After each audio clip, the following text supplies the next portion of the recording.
Okay, I'm really excited. We're talking about the Goldilocks zone of growth, or how to leverage real-time market research to attract your perfect clients. And I'm really excited about this because, we're talking about dark social media. We're talking about having real conversations, right? And your best way to do that is by engaging and talking with your current client roster. So my goal today is to help you attract more of the right kind of clients by leveraging your most underutilized resource, and that is your current clients. The people who have already worked with you, they've taken out their wallet, they've thrown money at your face, and we tend to say, oh, thank you, and then look around and say, okay, how am I gonna get all these other people, right? We wanna look back, this thing is like, I feel like Cher or something, I'm like throwing my hair back. Maybe I'll move this to the back here. And we want to look at that current client roster and leverage that, right? So I am both a big picture guy and a high utilitarian.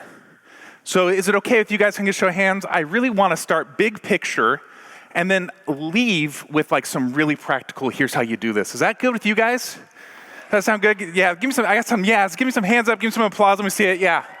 Okay, awesome. So in particular today, we're gonna talk about 3 problems that everybody has. Okay, so these problems stop growth in their tracks.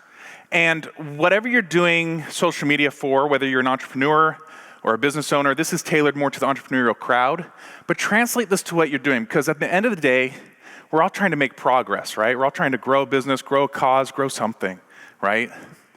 And these 3 problems stop that growth, stop that progress in their tracks, right? So the first one is not retaining enough clients. We like to put a lot of emphasis on sales and marketing, and that's good because that is the lifeblood of your business. But you wanna know a secret? The secret to growth, the secret to progress is actually in retention. And I wanna illustrate that by putting an example. Let's say that you're walking up an escalator, right? That's you, looks just like you, right? You're walking up the escalator, and every time you make a sale, it's like you're taking a step up that escalator. But has anybody ever lost a client before? Whether whether the contract ended or maybe something went wrong. Has anybody ever lost a client? Yeah, I see his hands. I'm sure everyone's experienced that. Client turnover is a part of business. And whenever you experience client turnover, that's like that escalator is moving down on you, right? So like every time you take a step forward, it actually moves you back until you're like sitting here doing the running man, right? You're on the treadmill, right? You're not going anywhere. I watched Wonder Woman 1984 the other day, right, while I was preparing for this. And the very first scene, if you guys haven't seen this, they're in like the most 80s mall ever created because it takes place in the 80s, right? And the bad guys get caught, everything's going wrong. There's this heist in a mall, and the guys are not in the best shape, and they decide to escape. They're gonna run up the escalator, right? And so they start off real strong, and as they're getting to the top, they're like hitting down on the ground. They can barely make it. And Wonder Woman's just like, I don't even have to do anything. Like you didn't even make it up the escalator. And this didn't happen, but I imagine she just kicked him right back down and just tumbled down the escalator. And that's kind of how in my mind it looks like to be an entrepreneur, right? Is like if you just hustle, it's easy to get revenue coming in. It's easy to have clients, but is your business actually progressing? Are you actually getting somewhere, right? So to do that, you need to make sure you have at least a 20% retention. That 20%, so we want to quantify this, right? Remember, I'm a big picture and an application.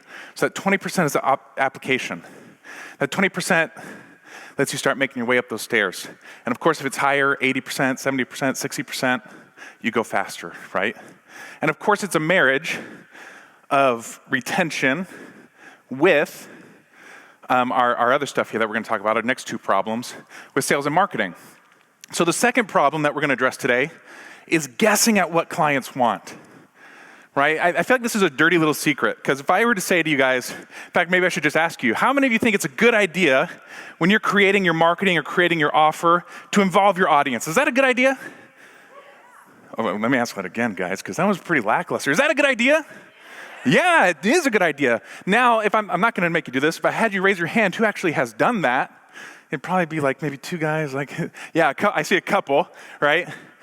it's like a dirty little secret. Like, we know we should do it, but I think it's hard to quantify. And we're all guilty of this. In fact, I did it this week. We had a speakers group for this event. And the song that we walk up to was "Do," right? Like, Jessica's like, "Hey, guys, we need this." And I was just kind of joking, but I was like, "Hey, there's too many good songs in the world. I can't choose." And Jessica comes back and is like, "Craig, maybe ask your audience." And then one of those emojis like, "Huh?" And I'm like, oh my goodness. I'm literally the guy talking about getting your audience to interact with you to make decisions, and I didn't do it. I forgot to do it. So like, we all make this mistake, okay? Like, it's just something to improve on. It's not something to be embarrassed about, right? And then the third one is your marketing messages are ignored. Have you ever done content that you worked really hard for, you're really excited about, you put it out there, and then crickets? Has that ever happened to you? Yeah, it's frustrating, right? Or how about, we're talking about dark social, getting in people's inboxes. Have you ever tried outreaching to somebody and it felt really slimy or icky, or didn't feel good? Yes, it feels cringy. That's a great word for it, yeah.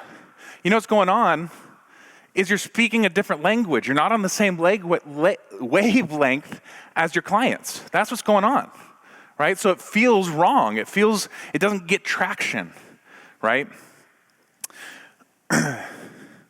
So the good news is that all of these problems, all three of those problems, get solved when you get into what I call the Goldilocks zone of growth. So we've all heard the term Goldilocks, right? Goldilocks and the Three Bears. We've all heard it, but let me tell you, we ain't talking porridge here. This isn't about porridge. This actually comes from a scientific term. So a few years ago, I was reading the news, and I stumbled upon an article about NASA's search for extraterrestrial life, right? And how are they figuring out to find life in the vastness of space? And first of all, I am just really glad that I'm not that guy at NASA working on his computer, and the boss comes in and is like, "Okay, you're in charge of finding life in space. And we don't know where it is, we don't know where it exists, but you're gonna get her done." I'm glad I'm not that guy, because I would have no idea where to start. But luckily, those guys at NASA are a lot smarter than I am, and they said, okay, if we have to find life, then we should look at what we know. And we know that life, to exist here, needs liquid water. And what do we know about water? Well, we know if water's too cold, what does it do? It freezes. We know if it's too hot, it evaporates. So then they said, there's got to be a distance from a star where the temperature is just right, where it's not too hot, not too cold. Sounds like Goldilocks, right? Not too hot, not too cold. Water can exist, life can exist, right? And so they started looking in that. Now they just, I don't know beyond this. I'm not an NASA scientist. I assume that they're just now randomly picking stars and saying, okay, let's check it out. That's 1,102. Now let's go 1,103. They're just going around looking for it. But I want you to think about your business the same way, okay? When you get into that Goldilocks zone, you are going to have the resources you need to grow. You have the resources you need to have good conversations, to really engage your audience, right? That's what we're going for. So I've been consulting around marketing and sales for over 10 years, and I noticed something that maybe you've noticed too, is that, even if I go back a slide here, it seems that like clients jump in and out, or even, I've done this too, we jump in and out of the Goldilocks zone. That's where you get people who have, like $1 million month, and then the next month there's nothing going on, right? Like, you get some real traction. Maybe like your posts are like, oh man, on fire, and then the next month something's wrong, something's off, nothing's working, right? That happens to all of us. And what I notice is that there's 3 factors that really drive whether or not you're in or out of that Goldilocks zone. And these are the 3: your vision for yourself, vision for your company, the vision for your industry. Where are you leading your clients? Where are you taking them? The impact you have on them. We could call that ROI. We'll talk more about that in a minute. But like, what do they get? How has their life changed? How are they impacted by what you do? And the balance you have and your employees have, if you have employees, between work and life, right? Because as we've been talking this whole time, like, we're more than just our job description. We learned a long time ago that if you're just in your office working all the time, and the pandemic really accelerated that, right? Like, we know now it's not a good way to live. So I want to dive into these a little bit deeper. And we're going to use what's called a Venn diagram. If you don't know what a Venn diagram is, there's one up here on the screen. And basically, in one circle, we put one category. In another circle, we put another category. and where they overlap is what those two categories have in common, right? So just to illustrate, if on the right side we put people who love animals, and on the left side we put people who love Satan, then in the middle would be where those two categories meet, which is, everyone knows, cat owners, right? Like if you love animals, you love Satan, it's cat owners. You really laughed at that. I like that. Are you a dog person or a raccoon person? No, dog person. I'm sorry, raccoons. Speaking of raccoons, I'm going to diverge here. I was driving in Columbus yesterday, and I kid you not, driving down middle of Columbus, 4 raccoons out of nowhere this is the middle of the day, come running at my car, and I'm like, what is going on? And right before they got in front of my car, I thought I was going to hit them. I'm slamming on the brakes. Right before they get there, they go into the sewer. I'm not even joking. They go into the sewer. This is legit. I saw the Teenage Mutant Ninja raccoons. I saw them. I assume it was them. They're wearing the masks, so it's got to be them, right? Who else could it be? Spider Raccoon's not in town, so it's not them. You guys like these jokes? Are they landing? Man, I should have been a stand-up comic. What was I thinking? All right, here we go. Okay, so we're going to look at these 3, okay? Vision, balance, impact. If you have vision and impact but no balance, you have no life. Okay, and now I know some of you are like, oh, okay, cool. Like, I can just out-hustle this. I don't need a life. I don't need, all this stuff. Guess what, though? This has real business impacts. Because if you have no life, what we're really talking about is burnout. And what we're really talking about is capacity, okay? So capacity is the amount of money you can literally make on your business model. So if you, just for simple math, can handle 10 clients in your business, you charge $12,000 per client, you're capped out at $120,000 per year. That's your capacity, right? But here's the thing that we don't often think about. You can, and whatever is a big number to you, adjust those numbers, right? For whatever your goal is. Because 120,000 could be a lot for some of you and it could be like nothing for some of you, right? So let's say that's the number though. Here's what we don't normally think about, is that if I'm running at 10 clients, that's my capacity. I've got no time for marketing. I've got no time for training people. I've got no time for anything else except for servicing these clients. And when turnover happens and that escalator starts moving me down, my business is going to start really going downhill. Burnout is a killer. It is absolute killer. That's where you see an entrepreneur or a business owner who is running awesomely, suddenly, for like a year, suddenly have nothing going on for like 4 years because that burnout just knocks them down. So real world implications there. If you've got the balance and the impact but no purpose, right, then you're not taking your people anywhere. And brand loyalty, sales, real authentic conversations happen when you have a vision and you're taking people somewhere, right? And let me illustrate. Me and Damien have something in common. A great taste in shoes right here, right? I bought my first pair of Adidas shoes when I was 16 years old. I spent my own money and dropped it on a $30 pair of shoes. And you know why I did that? It's because in high school I was really into soccer. I thought I was going to go play in college. I thought I was going to go maybe professional. Like I was into it, right? And at the time, Adidas spoke to me. If I wanted to be a soccer player, I had to have Adidas cleats and I had to live the life. I had to walk the walk and talk the talk. I had to look like that soccer player. And so I bought it. And then I bought it the next year and then the next year. And then, my aspirations for soccer kind of went a different direction, but the habit was formed. And now it's been almost 2 decades later, I'm still buying these shoes, right? In fact, I bought this pair just for you guys. Do you like it? Bought it just for you. Because my other ones were like falling apart. That's awesome. Okay, if you've got, and by the way, that applies to attracting really good employees too. If you want to attract, we were just talking about getting the right people on board. They don't want to work in an office anymore. They want to work from home. You know what? They will bend over backwards for you if they believe in your cause. Yeah. Seriously, if they believe in what you're doing, you'll attract the best clients, you'll attract the best clients. I have no idea how good I am on time. So give me a wave if I'm getting close to it. I like to just talk and move around. So, okay. So when you've got those 3 things, we didn't talk about the last one, did we? Okay, if you've got balance and vision but no impact, you have no traction. We're really talking about ROI. If you don't provide an ROI for your clients, they are not going to purchase, period. You're not going to get traction, right?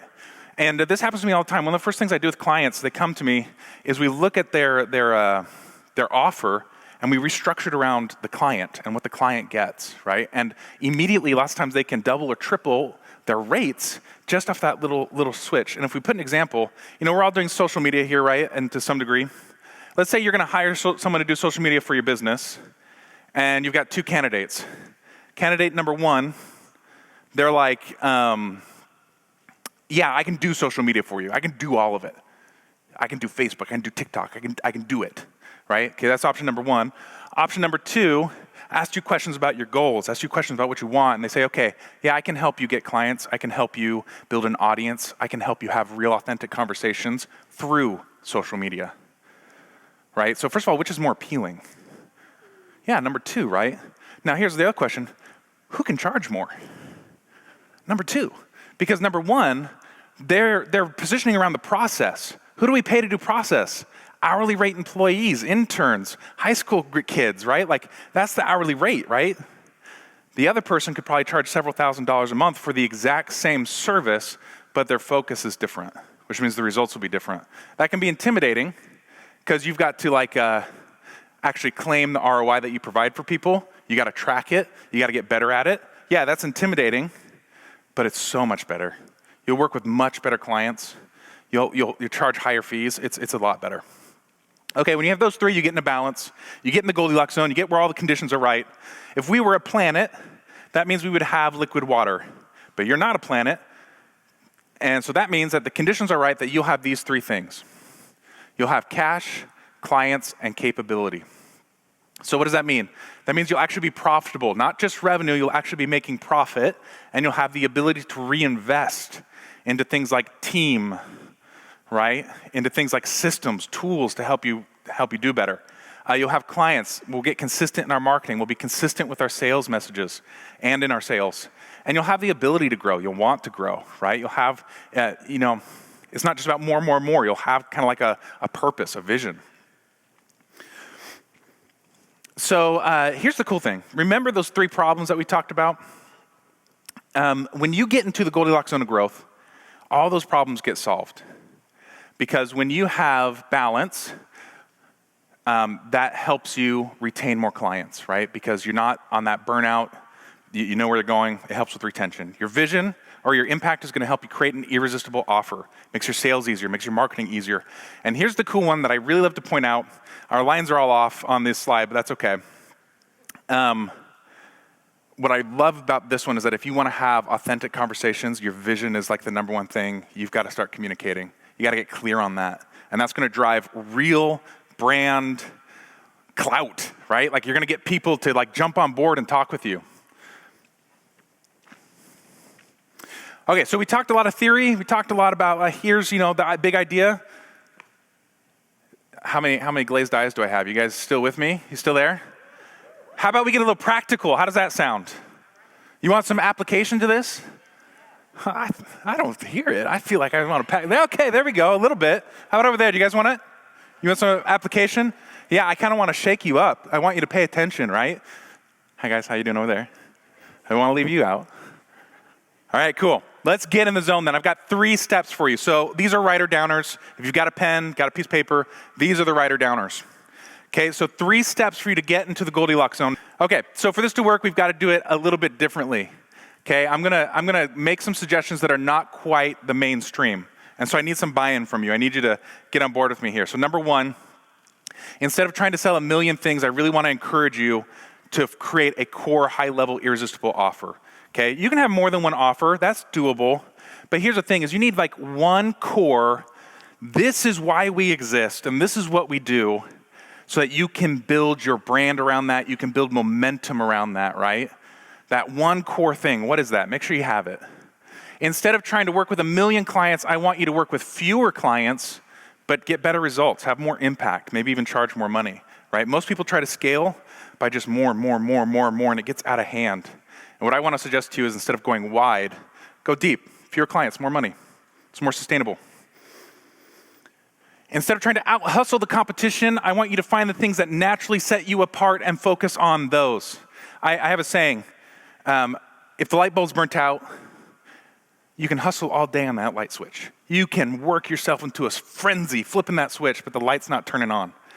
But if you take a step back and you switch the light bulb, one flip is all it takes, and you get all the light you need, right?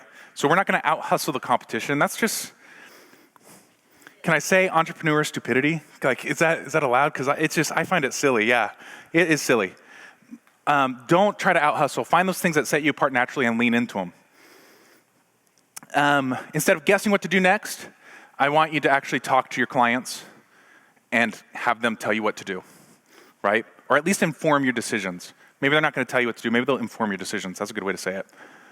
Okay, so here are 3 steps. Now for real. This is for real. I'm not psyching you out.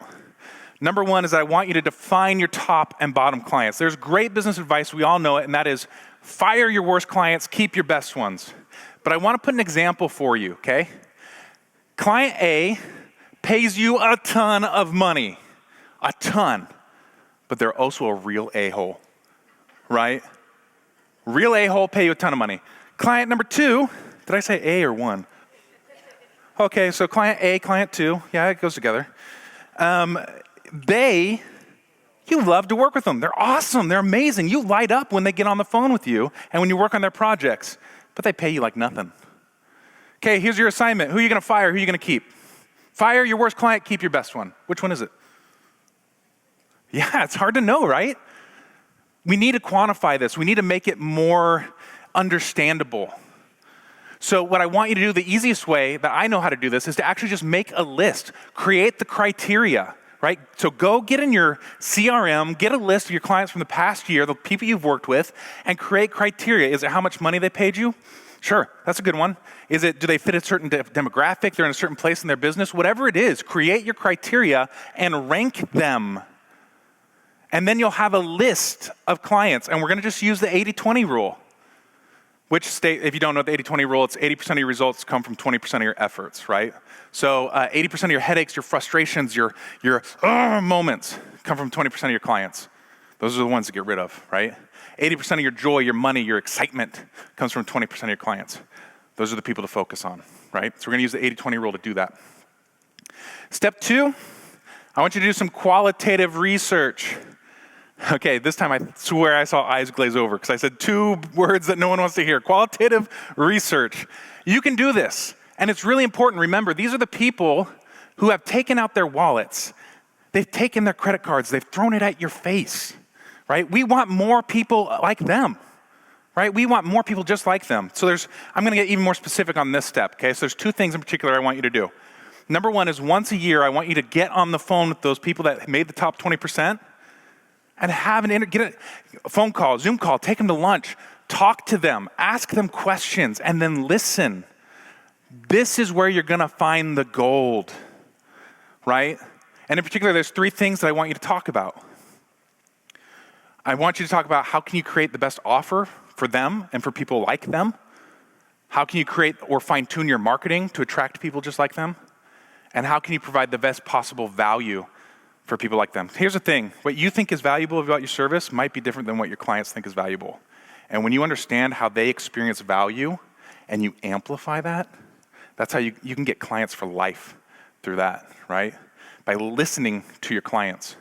Here's a really cool thing about this process. Well, okay, so first of all, here's some example questions. What are their goals? Where do they hang out? What do they like about your service? What do they dislike? What are challenges they're facing right now? Right? Great questions you can ask. And then listen. Because they're gonna help you discover your vision. They're gonna help you discover your impact, your ROI. They're gonna help you discover what differentiates you in the marketplace. Those are things that are hard for us to see for ourselves sometimes, but your clients act like mirrors for you. They bounce back. And when you start hearing the same things over and over again from your clients, you start saying, oh my goodness, yeah, that is what I stand for. Yeah, that is a value that I love. Right? And you start to be able to incorporate those. Can you imagine going through this once a year with your top clients? How would your business change if you built your business around your top clients? That is a question to ponder. How would your business change if you built it around your top clients? Because it would change dramatically. And then the other thing I want you to do is use social media to take the temperature ongoing, right? So once a year, we're gonna have qualitative conversations. Throughout the year, we're gonna use social media to take the temperature. Let me give you some examples. Basically, we want to have conversations. Whenever you have to make a decision, open the door and let your clients in to talk about it. So here's some examples. I actually just went back and grabbed from like the last couple months of my social media. This is Facebook. Yes, Damien, I am still on Facebook. Wherever you're at, yeah. I'm going to own it.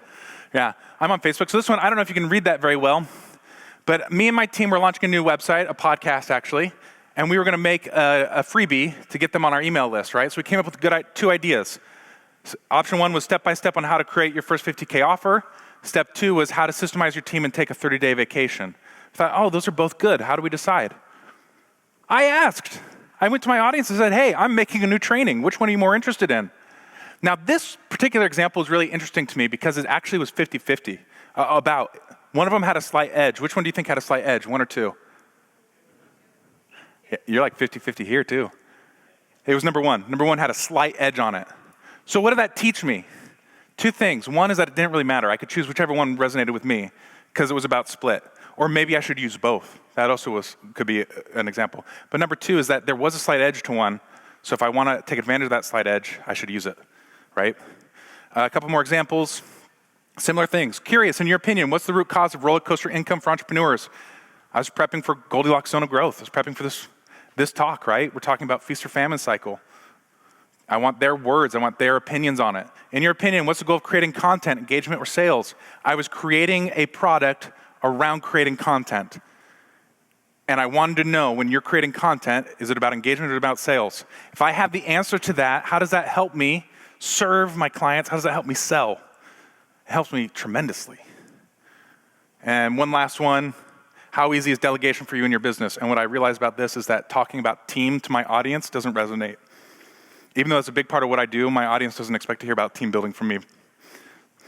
Right? So now I know I can scrap that idea or that marketing, right?